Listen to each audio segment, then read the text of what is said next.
The current lecture series has been looking at examples of artists responding to and or incorporating the environment into their work. Today, we will focus on three-dimensional art positioned directly in the landscape, as well as art that shapes the environment. This is not art that's showing a landscape in a painting. Storm King Art Center offers visitors a very different experience than does a traditional museum filled with lots of paintings on the walls. Storm Kings encourages a more physical and dimensional interaction between the viewer and the artwork, as well as a different way of seeing. It nurtures a vibrant bond between the artwork, the natural environment, and its visitors. Storm King becomes a place of limitless discovery as people move among the artworks and through the massive landscape. Our speaker, Ellen Grenley, has nearly 15 years of project management and arts education experience in modern and contemporary art museums, including writing and speaking publicly about the arts. Grenley has worked in the education department of Storm King Art Center for over 7 years, the past 2 as Associate Director of Education and Public Programs, managing a variety of interpretation programs and teacher resources. She manages partnerships with 4 schools to promote engagement beyond their basic field trips and oversees digital educational content for the organization.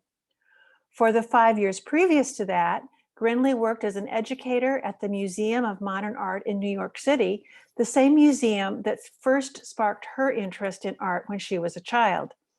There, her work focused on creating in-person and online learning experiences for children. While earning her master's degree in arts education from the Harvard Graduate School of Education, Grenley taught at the Isabella Stewart Gardner Museum and developed curriculum using collections at the Museum of Fine Arts, Boston.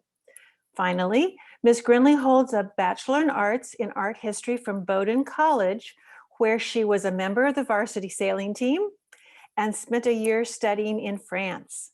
Like so many of us here in Peoria, Grenley has a passion for lifelong learning. Please help me welcome Ellen Grenley as our speaker today on art, nature, and people. Now let me unspotlight myself, and which I'm having trouble doing, and mute.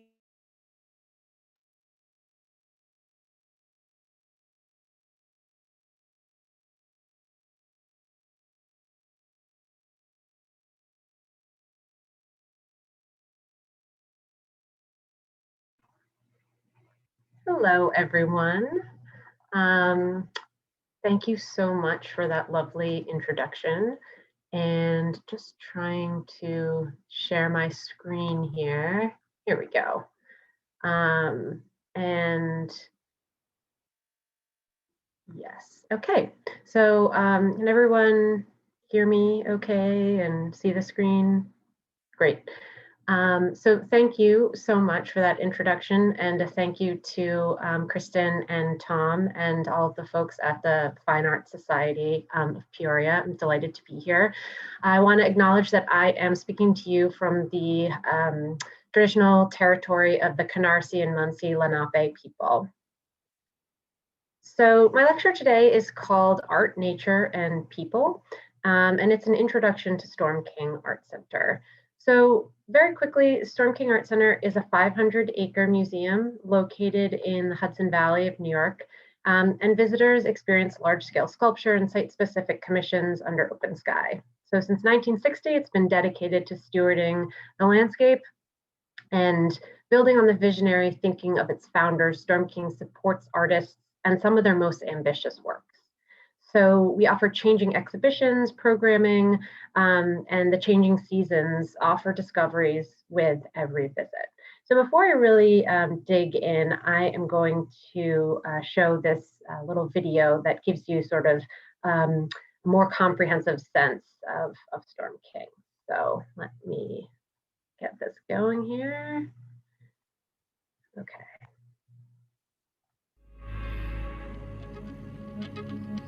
Once you experience art and nature, you will never look at either in quite the same way. This is what we do at Storm King Art Center. Across 500 acres in New York's Hudson Valley, we bring art, nature, and people Oh, I'm sorry. together under open sky. In collaboration with artists, we thoughtfully place artwork that is bold, ambitious, and often site-specific. Our collection, exhibitions, commissions, and programs are all in support of artists and fulfilling their vision for work that is in dialogue with the natural world. Every visit to Storm King is different. The changing seasons, the scale of the works, and the joy of being outdoors inspire our visitors as they encounter art in new and powerful ways. This is why, after 60 years, Storm King is admired around the world, and why there is no place quite like it. This year, after so much has changed, we remain dedicated to our founder's vision to create a destination of limitless discovery. And as we safely welcome visitors back to Storm King, we invite you to join us for a restorative encounter with nature and culture. Come experience it for yourself.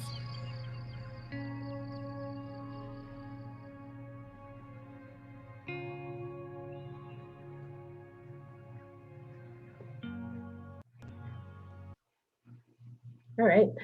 So that was a video that we made for the 60th anniversary celebration, which was 2020, obviously quite a complicated year, but I think it gives a nice overview especially with some of the aerial drone shots of what the landscape looks like.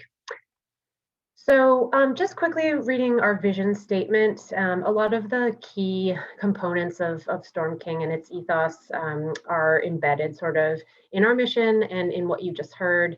But we do have a vision statement that really sort of, I think, sums up some of the most salient points of what we're trying to do here. So we want to nurture a vibrant bond between art, nature, and people. Creating this place where discovery is limitless. And we are committed to both supporting artists and to stewarding the landscape of Storm King. And we want to connect with our visitors through dynamic exhibitions and programs, both on site and online. So just a little bit of general information of where we are located. We are located about 60 miles north of New York City. So we're over here. This right here is the Hudson River. We are on the traditional territory of the Mohican and Munsee Lenape. And we are sort of situated, just across the river from Beacon, Poughkeepsie, some of the big sort of river towns you may have heard of, and not too far away from some of the other major cities in the tri-state area. So the Art Center was started by Ralph Ogden, who's known as Ted, and the initial purchase was the estate of a close friend of Ogden's, and you can see that estate pictured on the left in this aerial photo. So Hatch, Vermont Hatch, was the person who owned this property. It was his sort of country home, and Ted Ogden had retired from his business, and his great hobby was farming. He operated the largest working dairy farm in Orange County. And pretty soon he brought on his son-in-law, H. Peter Stern, to help shape the newly founded Art Center. So that's Stern on the left and Ogden on the right. So Ted Ogden owned the Star Expansion Company, and H. Peter Stern was working there along with him. And their factories and office facilities, he had moved them from the city up to Mountainville in this, basically the little hamlet where Storm King is located. The company, Star Expansion Company, it manufactured bolts and fasteners. And it's often talked about that Ogden had a love of building and engineering, and that was sort of only rivaled by his love of farming. So, very early on, the Art Center was founded with the idea of, sort of being dedicated to the land and the preservation of the land in this hamlet that had become both Ogden's, workplace and his home. And so that idea of land preservation was really at the forefront, even before the art center sort of was fully formed as a concept, and let alone as established as a museum, right? So we're talking, mid 50s. This is a person who is extremely concerned and thinking about the preservation of the landscape. So in case you're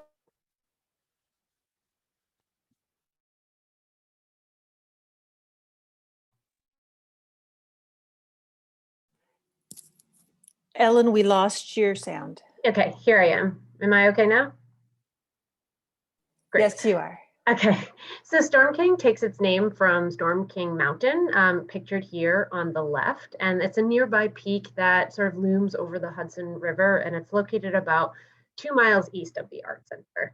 And to give you all a sense of this, again, really importance of land and land preservation, conservation, I did want to read a quote from H. Peter Stern, saying, "It started with the land. Our response to the beauty of our landscape and the drama of monumental sculpture challenged us over time to harmonize these two assets. We wanted to bring the interrelationship of a remarkable landscape and great sculpture to its full potential. We were not burdened by rigid ideas or concepts. Our museum is a work in progress, and every addition of a major sculpture or the planting of a tree or the clearing of a vista creates a different challenge and new opportunity." So I think that idea of not being burdened by rigid ideas or concepts is super important, and I'll talk a little bit more about that as we continue and we talk about the shaping of the landscape and the building of Storm King's collection. So this is a view of Scunny Mountain, and as I mentioned, since the inception and even before, the Art Center has been super proactive in stewarding and protecting the land and its surroundings.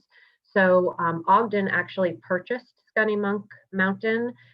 He purchased about 2,300 acres of it for the Art Center. It was later actually given through the Open Space Institute to New York State.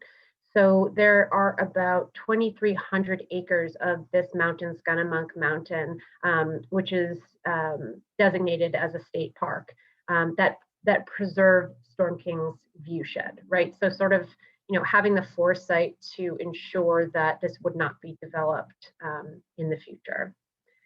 So what did the property look like when it was purchased? You all saw that aerial photo. So the main sort of feature is this French Normandy inspired stone chateau, and that was owned by Vermont Hatch. It was his weekend home, and it was set in a landscape that had been, very carefully tended. Just for reference, this is what the museum building looks like in present day. It's now home to some offices and galleries in our museum store. But although there is that beautiful mansion, in the 1950s, more than 1 million square yards of gravel had been removed from the land, and it was used to build the New York State Thruway. So the New York State Thruway runs just to the west of Storm King's property. So the digging for the gravel had reached groundwater. There were 2 ponds that had been created, and there was a very sharp drop between the mansion and the surrounding fields. And the landscape, by the time the thruway was completed in 1954, the landscape was in really bad shape, as you can see in the photos here, environmentally imbalanced, overgrowth, and just completely sort of torn up from the digging for gravel.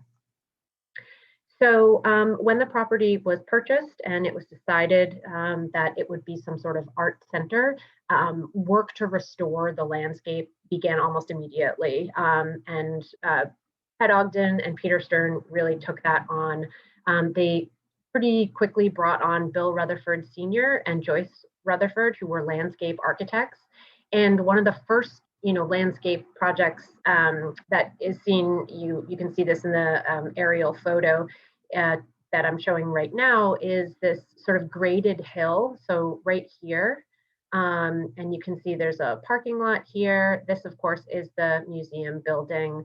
And projects like this, the hill grading, would continue for 20 years. It's a long-term process to sort of rectify a lot of the the issues that had come up with the land, both in terms of the vegetation and the plant life and animals and all that, but also just in terms of like making it walkable and accessible for people. So here's another shot of that construction. This is from 1963. So you can see, Earth is moving in to fill that waterlogged landscape, to soften some of the steep hillsides, and to protect the plant life and more. So at the very beginning, the focus really was on Museum Hill, and from 1960 and 65 with the landscape. So really just, the view on the left is showing the first area of the Art Center to be landscaped. So it's the front and the west of the museum building. It's totally overgrown. Many trees and vines had to be removed. And you can see that there are some dogwoods that remained. Some of, and on the right, you can see, this sort of much more traditional garden, formal garden. You can see even these tulips here on either side. This actually is Gallery 1. So this is sort of the largest gallery inside the museum building. And so, up on Museum Hill, we were showcasing some of the earliest acquisitions, which included, some small scale sculptures that had been acquired by Ogden, like this one right here. So that was really sort of what was happening in the way of like a permanent collection and sculptures that were owned by the Art Center. At this point, still the idea for what is this place going to be was fairly nebulous.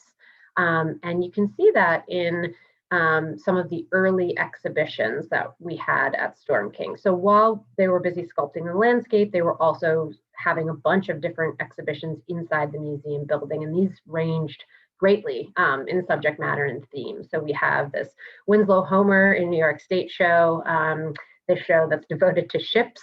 And most of these exhibitions were focusing on two-dimensional works, right?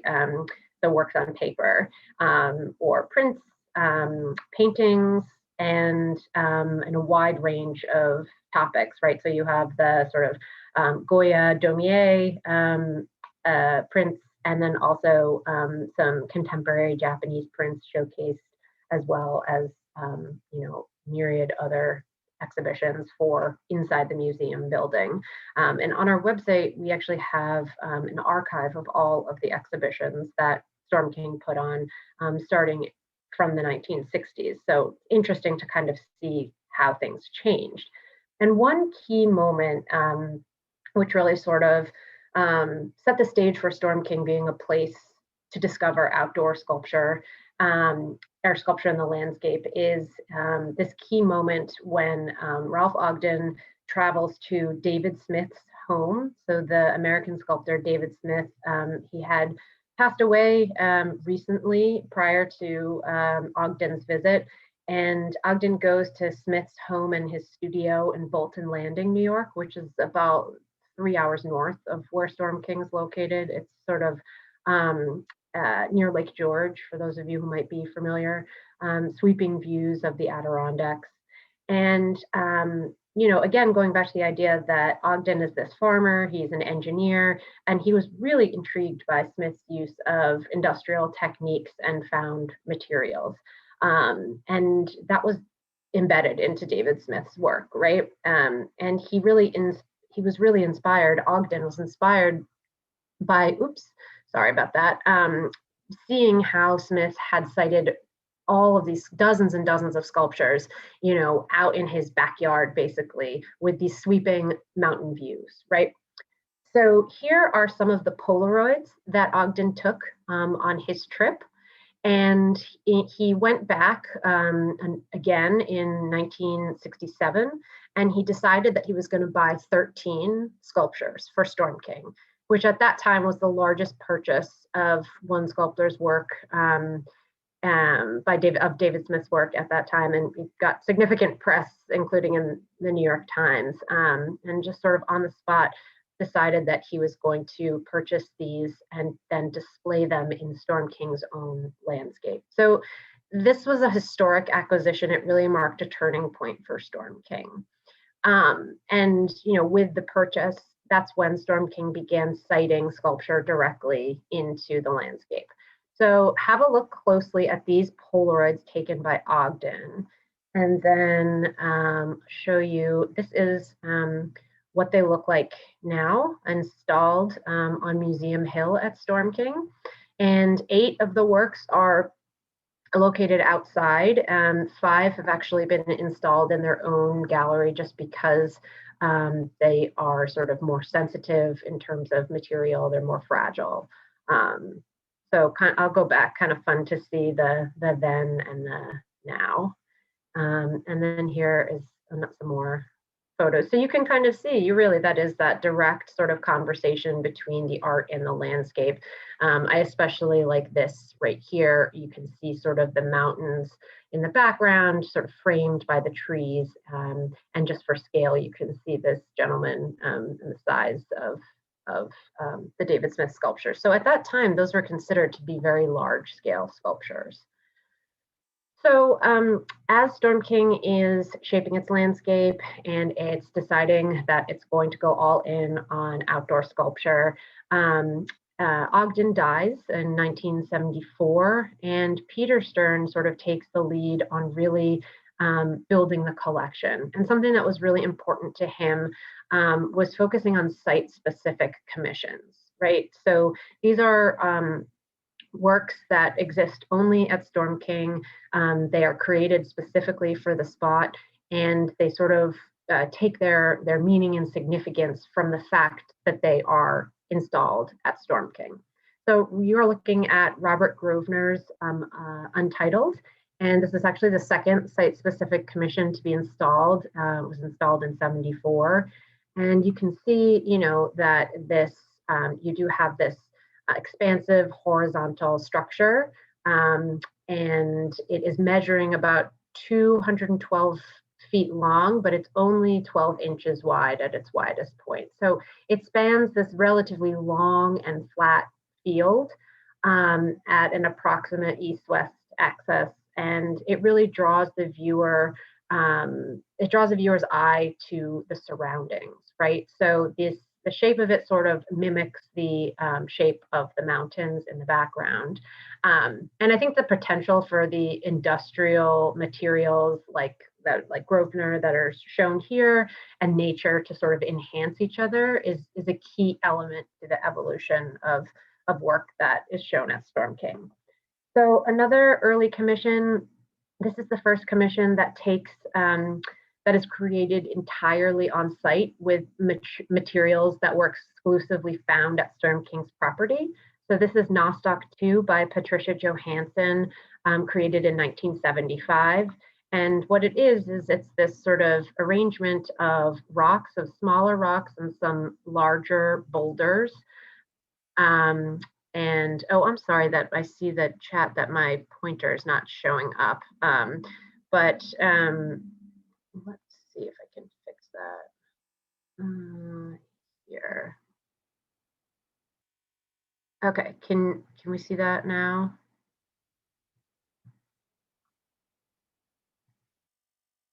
Yes, okay, awesome, thank you.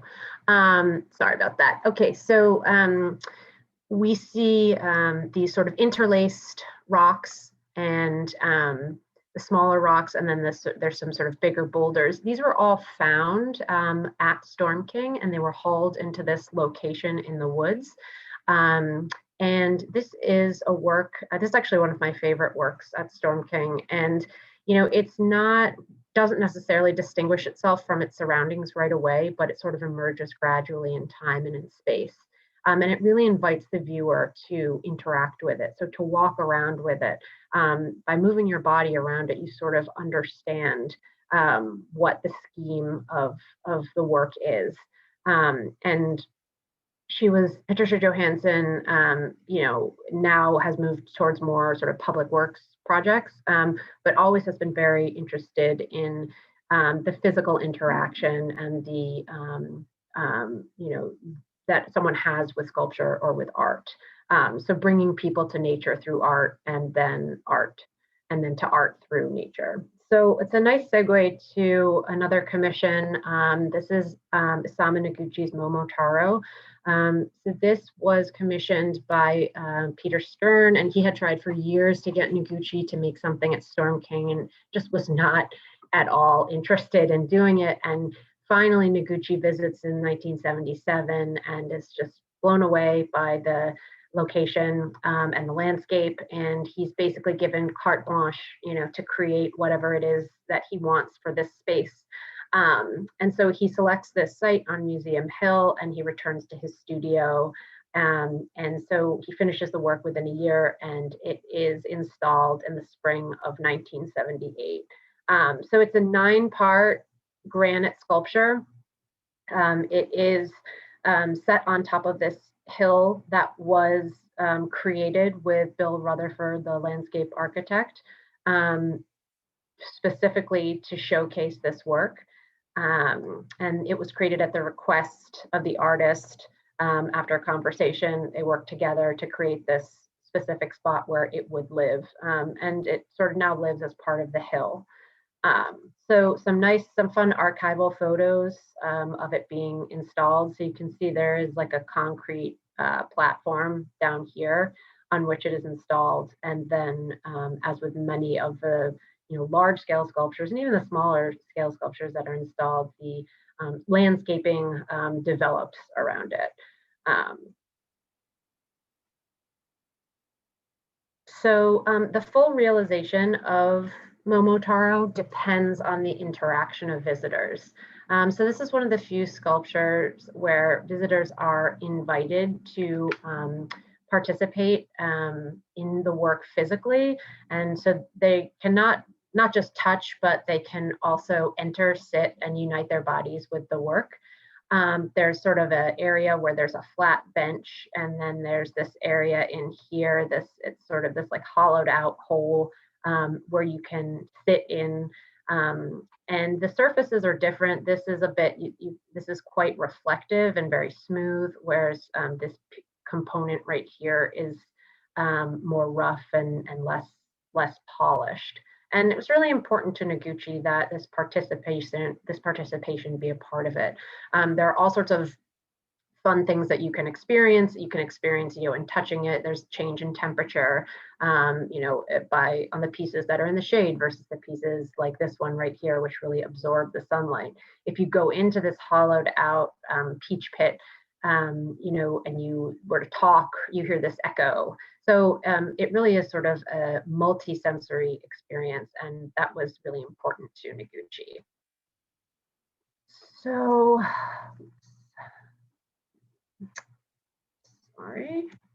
So along with the site-specific commissions were also some building for the permanent collection.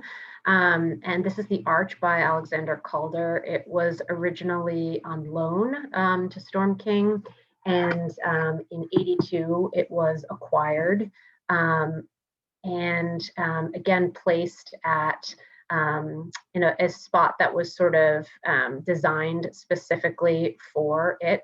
Again, working with Bill Rutherford Sr.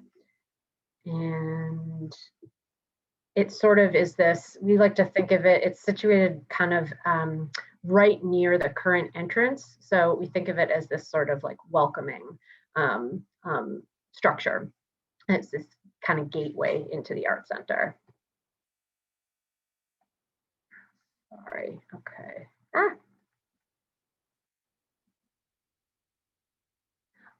Okay, so again, talking about the permanent collection, and then we'll kind of dive right back into how this ties in with the building of the landscape. So Storm King began its close relationship with the artist Mark DeSuvero in the mid-'70s. I think his work, you saw a lot of it in the video that I showed at the beginning of the presentation, and it's sort of synonymous with Storm King. Peter Stern became aware of Ogden, and Peter Stern and Ogden became aware of DeSuvero back in the late '60s, but they started their relationship in the mid-'70s. DeSuvero had this seminal 1975 exhibition at the Whitney Museum in New York City, and his work was sort of installed across all 5 boroughs of New York City. And oops, I'm sorry. Having some issues with my pointer here.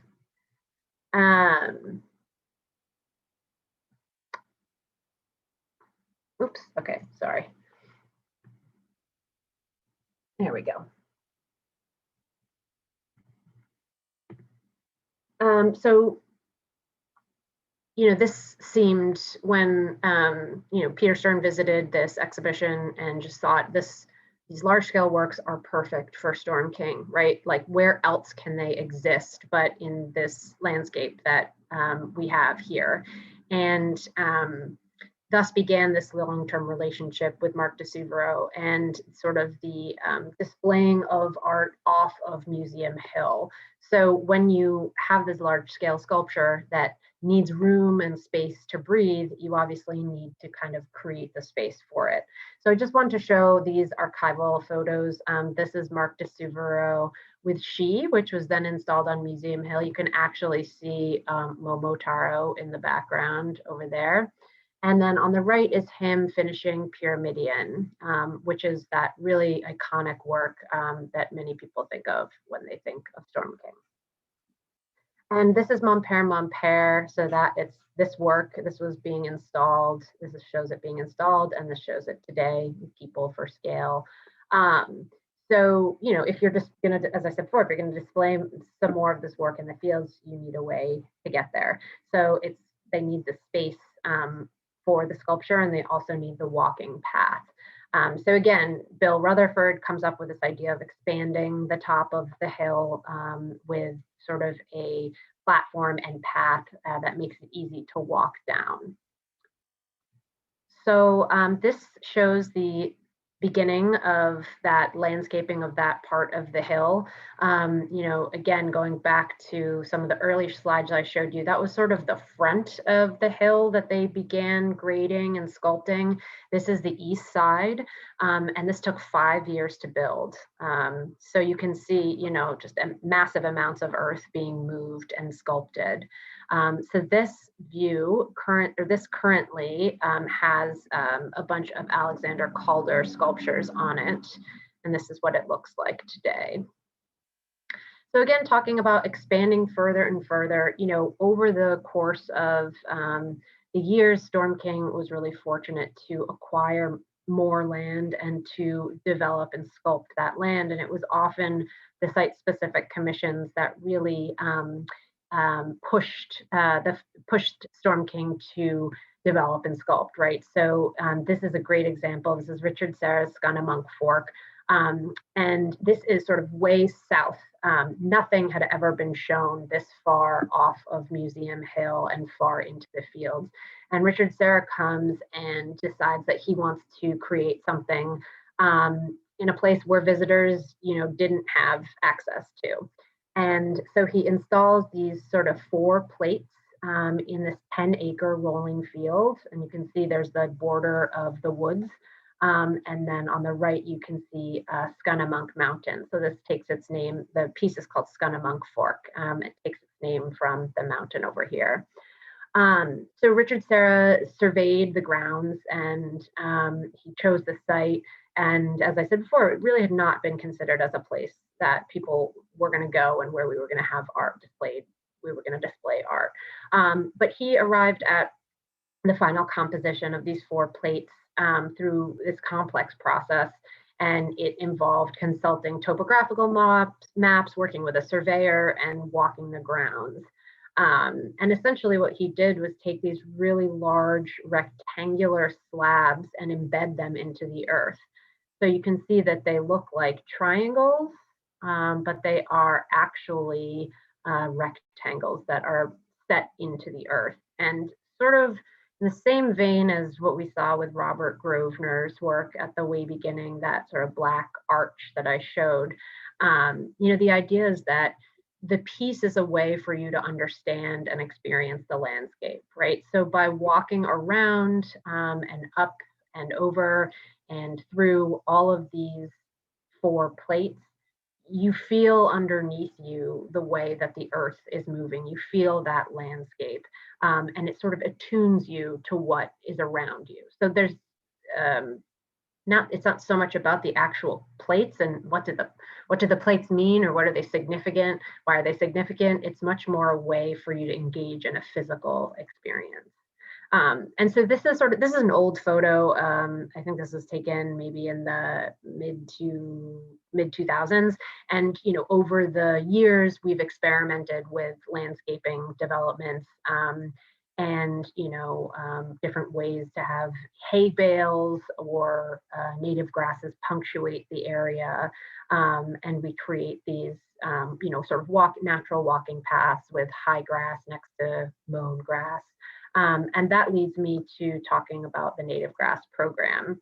And so, building the collection, commissioning the site-specific works, the sustainable land and viewshed management practices are really important. And that's led us to partner with organizations in the Hudson Valley, and some of it has led to some really significant conservation achievements. And as Storm has grown, its landscape has been gradually altered to accommodate and enhance the collection, to frame the vistas and to encourage movement, just like we talked about with Richard Serra's piece. In 1996, we started a program to reintroduce native long grasses and wildflowers into the fields. There are some photos, you can see them on our website, that show the south fields, and they are kind of flat with not a whole lot going on, almost kind of tend to looking like a golf course. And decided that, for reasons that had to do with stewardship of the environment, and the showcasing of art, and also just aesthetically, we wanted to reintroduce these native grasses. And so we are helped, and we're still being helped by Daryl Morrison. He's a senior landscape planner and designer. He's worked on a number of different initiatives, and including the Lady Bird Johnson Wildflower Center in Austin. And he worked closely with Bill Rutherford Sr.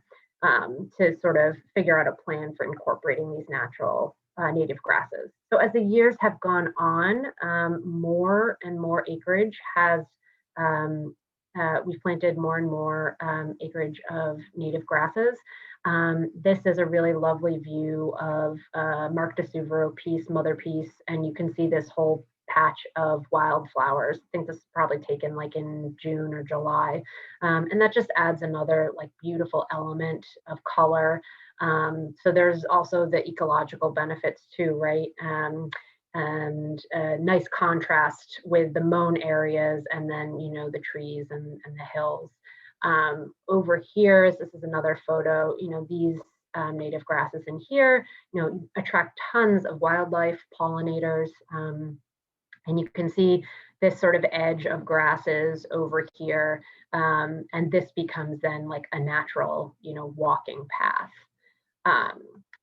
So another view here of grasses that are near Andy Goldsworthy's Storm King Wall. So transition into talking about some of the more recent site-specific commissions. So this is Storm King Wall. This is a piece that really exemplifies Andy Goldsworthy's nature-based methodology. He's very influenced by walls and the appearance of farmers' walls in his native Scotland. When he came to Storm King, he noticed that there were several dilapidated farmers' walls, and he was inspired to use the stones to create a new work. 200 years prior to Storm King's founding, it was farmland, right? So you had farmers who were creating boundaries and keeping their, crops, free from animals. They created these stone farmers' walls. And then as farming, kind of became less common in this area, the wall sort of fell over. And it was originally imagined as this 750-foot long wall that would snake through the woods, right? So kind of what you're seeing here. And it was supposed to end right around here. And when it reached its like natural endpoint, Andy Goldsworthy decided that it was only natural that it keep going, basically. So it keep going into this, sorry. So it keep going down all the way down to the nearby, this is a pond. So it's one of the man-made ponds. And so here's some archival photos of the wall being built. So this is 97, like, and you can see this is Goldsworthy and this is Goldsworthy here, and this is his team of wallers. So a lot of people have questions about this. How long did it take, and how, this looks like an amazing effort. It's a dry wall, right? So there's no concrete or anything. And so he had to bring in this team of wallers. And this is what these guys do for a living. They're experts in placing the stones on top of each other and chipping and shaping to make sure that each one is sort of fitting snugly. Going back to Patricia Johansson, this is an example of a piece that was made completely with materials from Storm King's property. So all of these stones come from the property, from the woods, from the old gravel pits, from all over. And they were assembled they were collected basically over the course of about a year, actually, by Storm King's staff. And then they were sort of put together fairly quickly by this team of British wallers.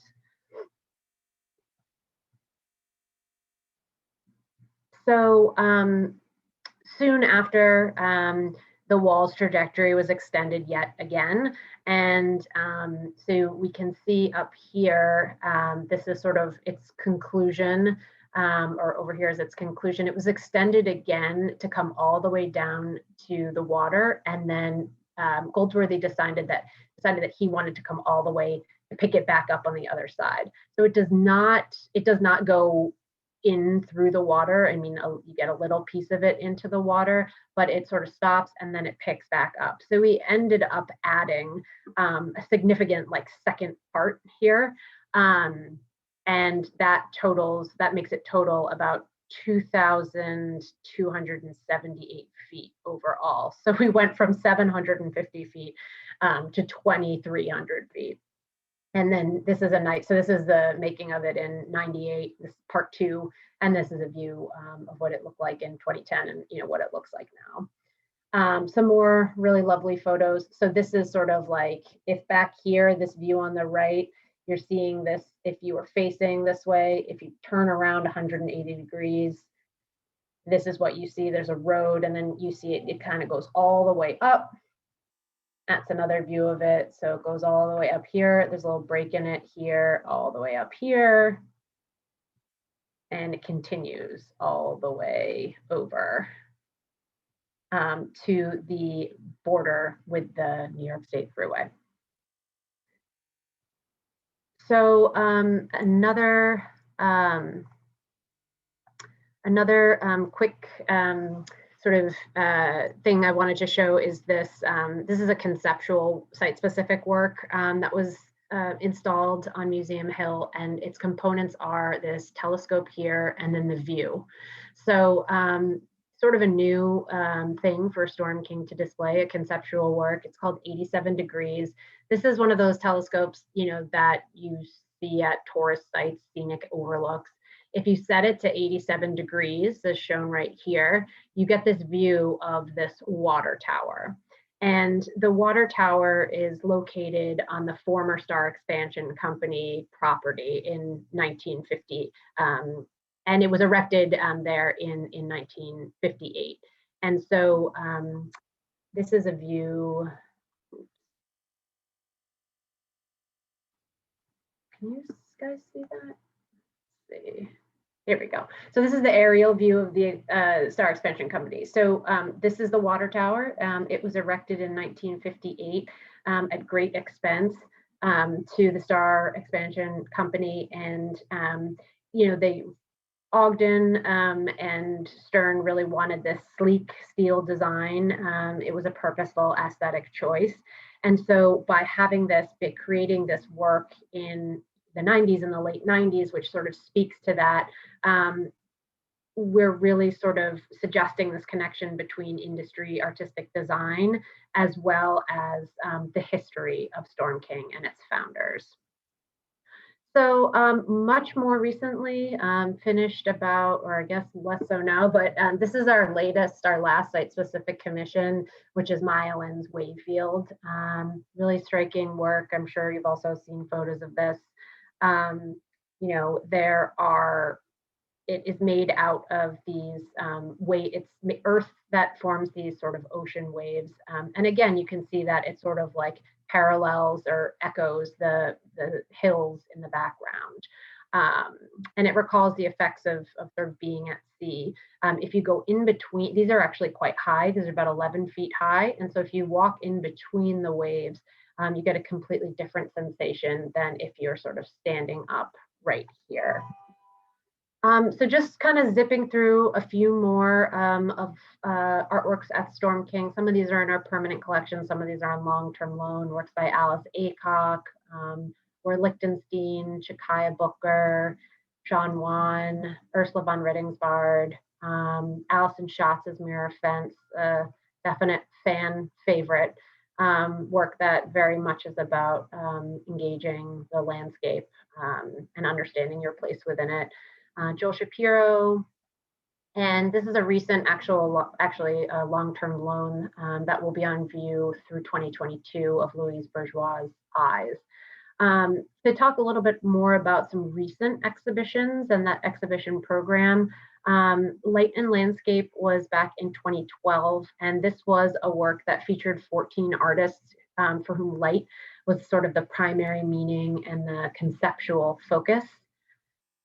We had a Marc de Souvreau on Governor's Island exhibition, so that brought a bunch of sculptures from Storm King and from Marc de Souvreau's to Governor's Island, which is a former military base right near, just in New York City. It's now a public space, and here actually is the Freedom Tower that was being constructed during this. Now it's of course all finished. I wanted to show this photo because I love how you can see the Statue of Liberty right here. So again, seeing, you know, what do these sculptures look like in different places, contrast them to Storm King, what else can they frame? And then we had, in 2013 was when we initiated our Outlooks program. And Outlooks is really the site-specific commission offered to a young or emerging or mid-career individual, and we invite them to come to Storm King to create a site-specific installation that exists just for one season. So David Brooks created this proverbial machine in the garden, the buried tractor. And I spoke earlier about how, you know, Storm King is a place for artists more where they can realize their most ambitious works. And I think you'll sort of see that in some of the next photos, is that, you know, the space that we have and what we're able to do with our landscape allows for artists to experiment in a way that they just can't in a gallery or museum setting. Virginia Overton, she created this long tube here, and it sort of also, again, like that, Robert Grosvenor, it's sort of hovered above the field, and it also sort of mimicked the, you know, you can see right here the hills behind, and it helped. And just again, like, you know, Richard Serra's work, you see people interacting with it, you know, experiencing the gradations and topography of the land by walking alongside of it. It also had this interactive piece, so if you were on one side and you yelled or you spoke into the tube, the person on the other side could hear it. And Virginia, this is Virginia Overton. She actually participated in this program we led for children and families. That was a instrument making program. So that, you know, exploring the idea of sound as a concept in art and using sort of industrial materials. This is made out of brass, I think. And so using like metals and industrial materials to make instruments. Zipping through, this is 2016 Outlook's Josephine Halverson is a painter. She never really created work for an outdoor setting. And so, these are these wooden rulers or measures that are sort of equal parts art object and measuring tool. So sort of measuring like on horizontally, the landscape behind you, in front of you, and then vertically as well, being able to like give you a sense of scale, comparing yourself standing next to this and measuring, quote unquote, measuring this tree. This one was the tallest one, and this was more of a trunk Deloy. It looked like it was a tree, but it is actually this painted piece. Heather Hart was another very recent site-specific work in the Outlook series, and she created this rooftop. It was an interactive sculptural environment in the form of a domestic rooftop, and it was a space and collaboration with community partners that was enlivened by music, workshops, movement, spoken word, poetry, and other events. The rooftop is something that appears in Hart's work again and again. And here's an example of some of those interactions of the work and activations. So we had a poetry reading with our partner school, one of our partner schools, Horizons on the Hudson, where they used the piece sort of as a stage. We had dance performances. This is Storyboard P, and then Chargot, who are they were a violin duo. In 2018, we had this exhibition, Indicators Artists on Climate Change, and we invited 17 contemporary artists to present work that engaged with the many challenges that climate change has brought to humankind. So we utilized both the outdoors space and the museum galleries to showcase pieces that had been created for this. You're looking at this right here. This is Mary Mattingly's palm trees that she installed on the grounds at Storm King. It was predicted that in however many years, the temperatures of the Hudson Valley will be similar to what the temperatures are like in South Carolina. So what would it look like if palm trees, are able to grow in this Hudson Valley landscape? Then just kind of bringing it back to the people, we do offer children and family programs that are arts related. They're art making. They're also, we work with local organizations like the Hudson Islands Nature Museum. They do a wonderful monarch program with us. You can see another nature program of children who are sort of collecting specimens from inside the grasses. We also do public programs that are artist driven. This was one of my favorites. This was a program led by Denniston Nicholson, this collaboration of two artists where this marching band, the Lesbian and Gay Bake Apple Corps, paraded through the art center, and they performed at, I think, 5 different pieces, and they performed the Billboard top hit of the year. So at this one, at Mozart's birthday, this is 1989, and so they performed Madonna's Like a Prayer. And part of their practice is, illustrating that work is not made in a vacuum, right? Work exists and is made in the cultural context. So kind of linking what was happening in the music and pop culture world with this 1989 piece by Mark DeSubero. Artist talks as well, just like any museum, host artist talks. Sometimes artists are generous with their time and also work like Virginia Overton you saw, with children. So this is Luke Stettner from 2015 giving a lecture. We have concerts as well. This is from our indie concert series, from our Indian classical series. We've hosted these supermoon screenings. So you can see this was when we had one of those like amazing supermoons. And we had screens set up throughout the art center and people could kind of move from one to another. This is when we hosted the Hudson Valley Shakespeare Company's performance of Love's Labour's Lost. And this was from 2018, Day of the Bird. So this is Lee Foster, who's, full disclosure, he is my cousin's husband, and he is a falconer, and he was in conversation with J. Drew Lanham, who's a very well-known birder naturalist and author professor at Clemson. And so you can see these are the falcons that my cousin's husband Lee brought, and then the backdrop is this piece that was part of the Outlook show called Birds Watching. We do run in normal times, not COVID times, we run summer camps, which allow for students to have a much more in-depth experience of the art center. And yeah, just, striving to engage all audiences in art and nature in a number of ways. So finally, I know it's been quite a bit, but talking here, what's next for Storm King? So we're very excited that we will be launching Fallen Sky, which is our most recent site-specific commission, the first since Maya Lin. And it is this is a mock-up of it. This is not, it's just a rendering. It's not an actual photo, but it is this sort of spherical cavity that is kind of both pressed into the earth.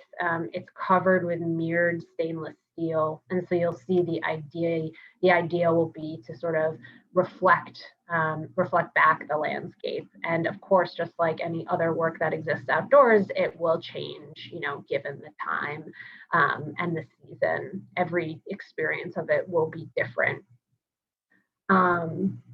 This quote from Sarah Z was nice, just to give you a sense. So it's cradled in the expansive landscape of Storm King, pressing into the earth. The concave sculpture reflects the concave sky, creating a sense of the landscape in reverse. As visitors peer into the reflection, they are immersed in the sky from above and below, teetering between a sense of that the sculpture has dropped from above and the sense that it's emerging from the earth. Framed by the landscape, the work erases the land and gives form to the air, allowing an intimate view of what is normally vast and immeasurable. And then this is a photo, I think this was taken in the fall, of the just a better sense of what's happening. And of course, there's more that has happened since, but this is our grounds team installing the footings for the piece. So you have a better sense of scale and where it will be. There also will be an indoor component. We are working that there's that gallery that's sort of right at where those double doors are in one of the photos that I showed you early on, Gallery 1.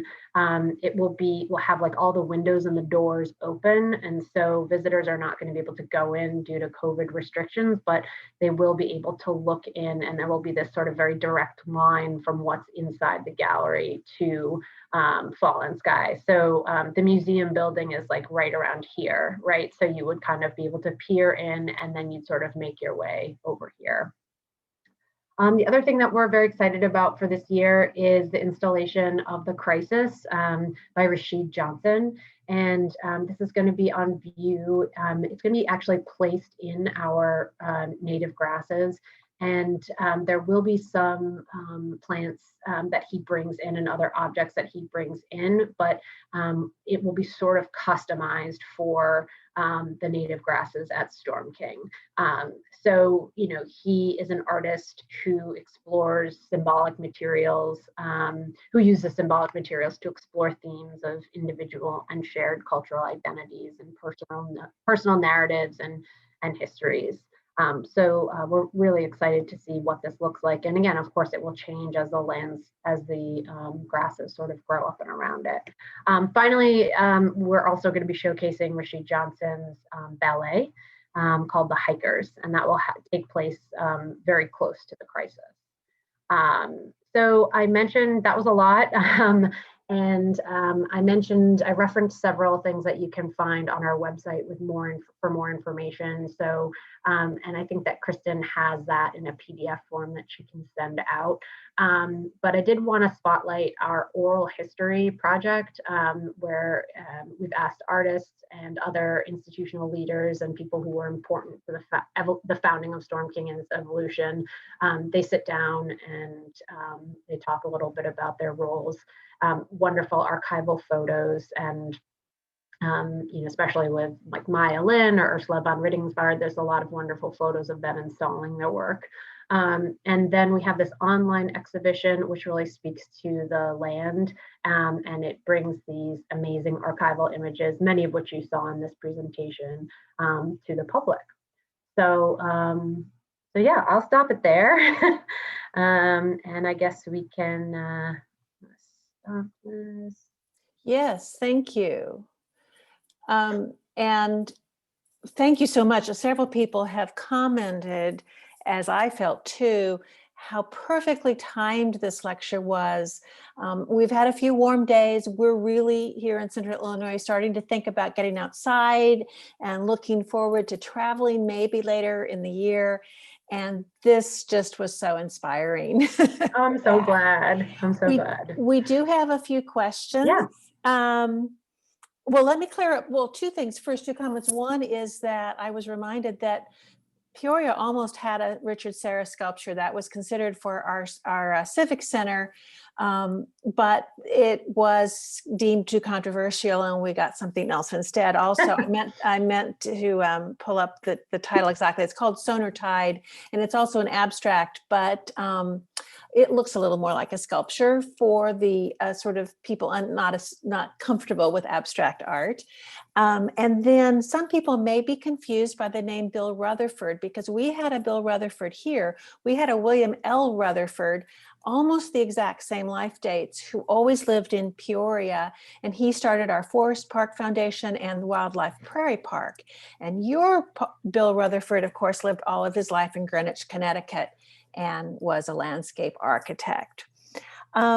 One question has to do with accessibility at Storm King, whether one can drive up to any of the sculptures, whether any of the paths are paved, and also whether there are guided tours offered. So yes, that's a great question. And we are, like many other public organizations, very much thinking about accessibility and making our site more accessible. So we do have guided tours. At the moment, they are suspended because we rely on a docent corps, many of whom tend to be a bit older and were more, sort of vulnerable to COVID. We're still working out and figuring out what the rules and regulations are going to be for this spring in terms of gathering, even though it is outside. So yes, in normal times, we absolutely have guided tours. It's impossible to see all of the art center in one day. So the tours often focus on one area. In terms of accessibility, the Museum Hill area is the most accessible. There are a number of paved paths. There's an elevator. There's an elevator that helps you get from Museum Hill down to the south area. We indicate on our map where there are paved paths versus gravel or grass. There are some trails in the woods that would not be accessible to folks who have limited mobility. But in terms of getting around, we do suggest that you walk and you kind of break it up into a number of visits where you would spend significant amount of time in one area as opposed to kind of having you drive around from one to the other to see everything really fast. That being said, we do have a tram, which goes around about 65% of the art center, and it is a great way to have that like sort of more comprehensive experience. It has been suspended due to COVID. We also have the opportunity, folks can rent bikes and to explore. Yeah, so it's tricky because for many people, this is like a one-time thing. They're not going to come back multiple times to explore all the nooks and crannies. But we still, and of course, we're mindful of people who are not able to access some of the areas, but it is important to us that we give the experience of sort of a comparable experience for folks who might not be able to physically access certain parts of the art center, that there is a way that they can have some sort of comparable experience. How long do people usually spend? I mean, it's 500 acres, so I don't know how long it takes to really see everything.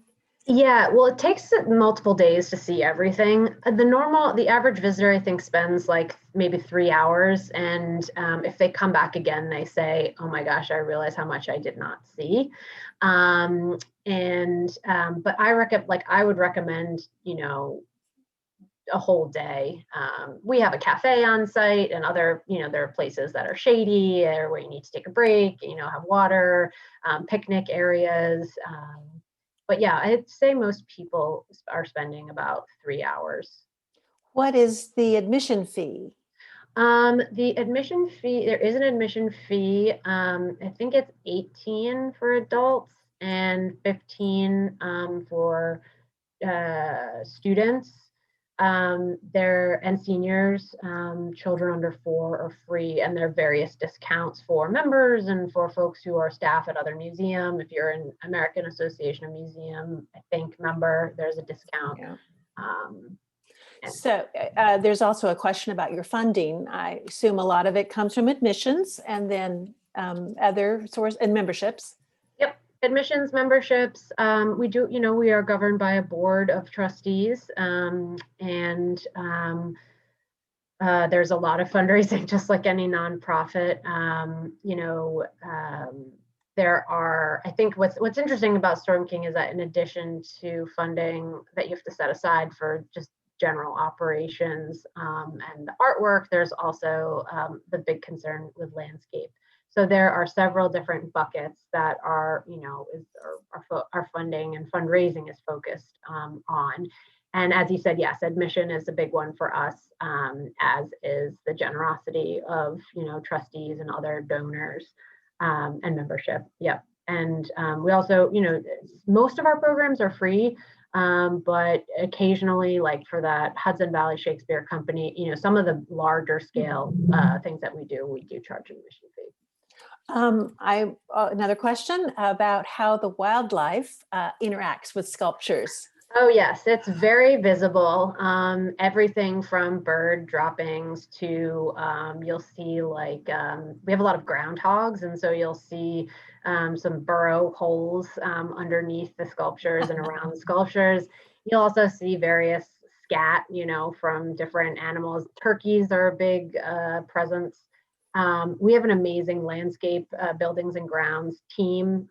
They are a very lean group, but there's only 6 of them, but they basically manage the maintenance of these sculptures. And for some of them, that includes washing them like once a week and doing general maintenance that includes, removing debris, whether it's, leaves or fallen branches or anything like that. There's a mowing, there's a maintenance of the grasses. It's a massive amount of work that is incredible how this team maintains that, the landscape and the sculptures. There's actually, I should find it and put it in the chat. There's an awesome article in the New York Times, I think it was from 2 years ago, that explained what these guys do in detail. And it had these wonderful aerial shots and like drone shots of them mowing the Wayfield and washing, like physically washing the sculptures. So that I think will give you some insight into what those guys are doing. But well, yeah, their work is crazy. I could imagine that as you finish mowing, you have to start again, because yep. Even though a lot of it is woods and a lot of it is prairie and a lot of it is wildflowers, it must still take a lot of time. Oh yeah. And what I will say too, something that is exciting that we do, and we actually did it yesterday, is the grass burning. So we have these controlled burns where the same team basically is burning those large meadow areas to sort of remove basically like kind of burn everything down, which sort of is a ancient practice that often happened with like lightning strikes. And it sort of rejuvenates the soil, and it allows to clear out things that have accumulated in there over the winter, and you get this like really black soil, and then it soon you never think. I mean, sadly, none of us are there, but when we are there to see it, you're like, it's wow, it's so crazy. It's so crazy that it looks like this. When are we ever going to see the grasses again? And then, sure enough, they come back. Yeah. So I'm just going to drop this article, this New York Times article, into the chat. Thank you. And speaking of that, I did put Ellen's email in the chat. If you go back to 1032, you'll find it. And I put the Storm King website at 1042 in the chat. The list of resources that she showed at the end and mentioned is on the website, the Fine Art Society website. I wasn't able to get it into this, but you can find it there. One more question, and then we'll let you leave if you want. You did mention that you have a commission underway, being prepared for installation. And I'm curious how much more space there is for expansion, how much planning you have for new acquisitions. Yeah, that's a great point. So in terms of available land, there is more, and it can, what I'm always amazed at is how it can be transformed. So sometimes to fit in a certain, like a site-specific commission or an outlooks artist, something that was all grasses will not be reseeded, and the piece will go there. It'll be there for the season, and then it will reseeded, and the grasses grow anew. The idea of site-specific commissions, we want to keep them going. It's it's a huge undertaking, tons of planning. It's expensive, and the process of siting these is something that happens with the curatorial team, the buildings and ground team, and of course the artists. Yeah. So, as I mentioned, our last one was the Wayfield, which was finished over a decade ago, right? So there is, there's definitely, we would love to have more, but kind of just the logistics and the price and the time makes it so that we really have sort of, they're, when we're able to do them, they happen, every so often. But yeah, I think the idea is to constantly be trying to show new things, to highlight different works of art, like many museums, and perhaps surprisingly at Storm King, because things are so large scale, things really are moved around and installed and deinstalled quite a bit. Some obviously the site specific stuff is there, it stays there in its place, but I think for us, I would be remiss if I didn't say that, traditionally the work that we're showing is that of white male artists. And those are not the only people who were working on sculpture from 1960 to the present. So we're, like many institutions, we're sort of trying to tell a more like accurate and nuanced story about outdoor sculpture, trying to spotlight some artists who really have not been given their due in the past. And with that's going to involve switching things up, changing things around. And so, you of course have to balance that with what we have always shown and what is, there and is permanent. But I think it's a really good thing that we, like many other and long overdue, that we're all kind of being much more nimble in what we think, the stories we can tell, the stories we need to tell. And a lot of things that seem like they're just permanent, they're not. They can be moved and changed, even the landscape. Sure. Well, it sounds like a great place to make repeated visits, to see the sculptures in different seasons, as well as to see what's temporary and for different programs and all. Closer to home, but only 105 acres, but southwest of St. Louis is Lawmeyer Sculpture Garden. which people could visit a little more readily if you can't quite make it out to New York. And I think Fine Arts had a trip there, but I'm not sure. Several years ago, we may have had a day trip. Anyway, well, thank you. This has really been eye-opening for a lot of us, a new way to think, a new way to look, and a new place to go visit for some Absolutely. people. My pleasure. Yeah, thank you very much. Feel free to stay around.